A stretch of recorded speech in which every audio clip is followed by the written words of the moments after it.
2024 15ನೇ ತಾರೀಕು ಶಿವಗಂಗೆಯ ತುದಿಯ ಮೇಲೆ 4500 ಅಡಿಯ ಮೇಲೆ ನಾವು ನಿಂತಿದ್ದೀವಿ.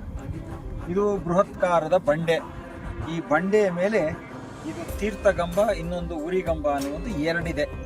ಇದರಲ್ಲಿ ಈ ದಿನ ಅಂದರೆ ಮಕರ ಸಂಕ್ರಾಂತಿ ದಿವಸ ಇವತ್ತು ಬೆಳಿಗ್ಗೆ 8:45ಕ್ಕೆ ಇಲ್ಲಿ ತೀರ್ಥ ಉದ್ಭವವಾಯಿತು. ಈ ಕಂಬದಿಂದ ತೀರ್ಥ ಉದ್ಭವವಾಯಿತು. ಈ ಉದ್ಭವವಾದಂಥ ನೀರು ಇಲ್ಲಿ ಬರ್ತದೆ.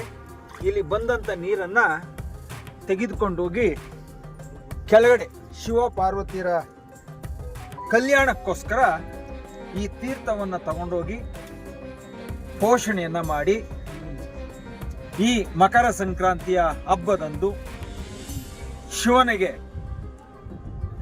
ನೈವೇದ್ಯ ಮಾಡಿದರೆ ನಾಡಿಗೆ ಸಂಪತ್ತು, ಜನಕ್ಕೆ ಎಲ್ಲ ಅನುಕೂಲಗಳು, ಭಗವಂತನ ದಯೆ ಎಲ್ಲರಿಗೂ ಸಿಗುತ್ತದೆ ಅಂತ ಒಂದು ನಂಬಿಕೆಯಲ್ಲಿ ಪೂರ್ವಿಕರು ಮಾಡ್ಕೊಂಡ್ಬಂದಿದ್ರು. ಮಾಗಡಿ ಕೆಂಪೇಗೌಡರು ಮಾಡ್ಕೊಂಡ್ಬಂದರು. ಇವತ್ತಿರುವಂಥ ಸಮಾಜದ ಧುರೀಣರಿಂದ, ಅರ್ಚಕರಿಂದ ಈ ಒಂದು ಸೇವೆಯನ್ನು ಮಾಡ್ಕೊಂಡು ಬರ್ತಾ ಇದ್ದಾರೆ. ಹಾಗಾಗಿ ನಾವು ಬೆಳಗ್ಗೆ ಬಂದಾಗ ನಮ್ಮ ಕೆಳಗಡೆ ಇರುವ ಗಂಗಾಧರ ಮತ್ತು ಪಾರ್ವತಿ ದೇವಸ್ಥಾನದಲ್ಲಿ ತುಪ್ಪದ ಅಭಿಷೇಕವನ್ನು ಮಾಡಿ ಬೆಣ್ಣೆ ಆಯಿತು. ಅಲ್ಲಿಂದ ಸ್ವೀಕಾರವನ್ನು ಮಾಡಿ ನಂದಿಯನ್ನು ನೋಡಿ ನಂದಿಗೂ ನಮಸ್ಕಾರ ಮಾಡಿ ನಾವು ತೀರ್ಥ ಕಂಬಕ್ಕೆ ಬಂದಿದ್ವಿ. ಬೆಳಿಗ್ಗೆ 8:45 ಈ ತೀರ್ಥ ಉದ್ಭವವಾಯಿತು.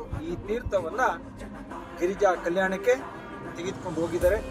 ಮಕರ ಸಂಕ್ರಾಂತಿಯ ದಿವಸ ನಮ್ಮ ಕೇರಳದಲ್ಲಿರುವಂಥ ಅಯ್ಯಪ್ಪ ಸ್ವಾಮಿಯ ಜ್ಯೋತಿನೂ ಸಹ ಇವತ್ತೇ ಅದು ಗೋಚರವಾಗುವಂಥದ್ದು.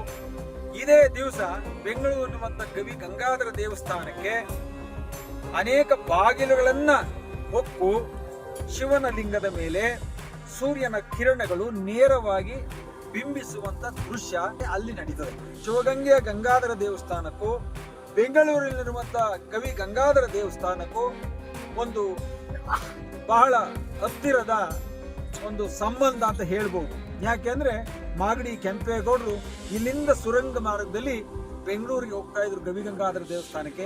ಅಲ್ಲಿಂದ ಈ ಒಂದು ಶಿವಗಂಗೆ ಬರ್ತಾ ಇದ್ರು ಅಂತ ಹೇಳಿ ಇವತ್ತು ಕಾಲಘಟ್ಟದಿರುವಂತಹ ಅವರ ಗುಹೆಗಳು, ಅವರು ಬರೆದಂಥ ಲೇಖನಗಳು, ಅವರು ಮಾಡಿದಂಥ ಅಭಿವೃದ್ಧಿ ಕಾರ್ಯಗಳು ಎಲ್ಲರಿಗೂ ಗೋಚರಿಸ್ತಾ ಇದೆ. ಹಾಗಾಗಿ ಬಂಧುಗಳೇ, ಈ ತೀರ್ಥಕಂಬವನ್ನು ಮುಟ್ಟಿ ಇವತ್ತು ದರ್ಶನ ಮಾಡಿದವ್ರಿಗೆಲ್ಲ ಆ ಶಿವಪಾರ್ವತಿಯ ಅನುಗ್ರಹ ಪೂರ್ಣವಾಗಿ ಸಿಗಲಿ. 2024ನೇ ಇಸ್ವಿ ಎಲ್ಲರಿಗೂ ಒಳ್ಳೆಯದಾಗಲಿ, ಮಳೆ ಬೆಳೆಯಾಗಲಿ, ಸಮೃದ್ಧಿಯಾಗಲಿ. ಅವರು ಏನು ಮನಸ್ಸಿನಲ್ಲಿ ಸಂಕಲ್ಪವನ್ನು ಮಾಡಿಕೊಂಡಿದ್ದಾರೆ ಅವೆಲ್ಲ ಅಭಿಷ್ಟಗಳು ನೆರವೇರಲಿ ಅಂತ ಹೇಳಿ ಭಗವಂತನಲ್ಲಿ ಪ್ರಾರ್ಥನೆ ಮಾಡಿಕೊಂಡು ತೀರ್ಥಕಂಬವನ್ನು ನಾನು ಮುಟ್ಟಿ ಸ್ಪರ್ಶವನ್ನು ಮಾಡ್ತೀನಿ. ಆ ಭಗವಂತನ ದಯೆ ನನಗೂ ಇರಲಿ. ಕೆಂಪೇಗೌಡರು ನಾಡು ಕಟ್ತಾ ಇದ್ದೀನಿ, ಅದಕ್ಕೆ ಶಕ್ತಿಯನ್ನು ಕೊಡಲಿ. ಇವತ್ತು ಸಾಕಷ್ಟು ಕೆಲಸವನ್ನು ಮಾಡಿದ್ದೀನಿ. ಕೆಂಪೇಗೌಡರ ಸಲಿ ಸಾಕಷ್ಟು ಕೆಲಸವನ್ನು ಮಾಡಿದ್ದೀನಿ.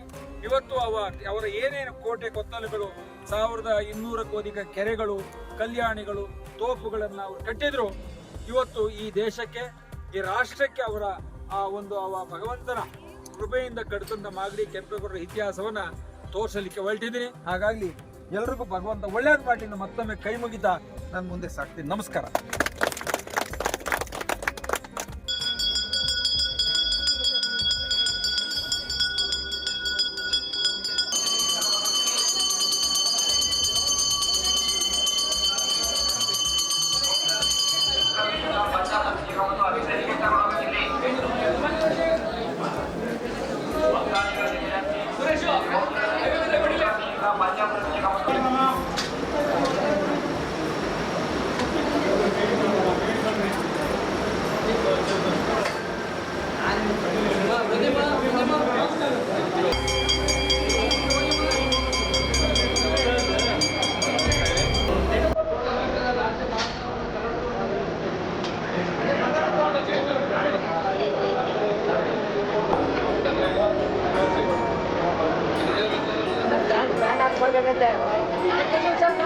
Gracias.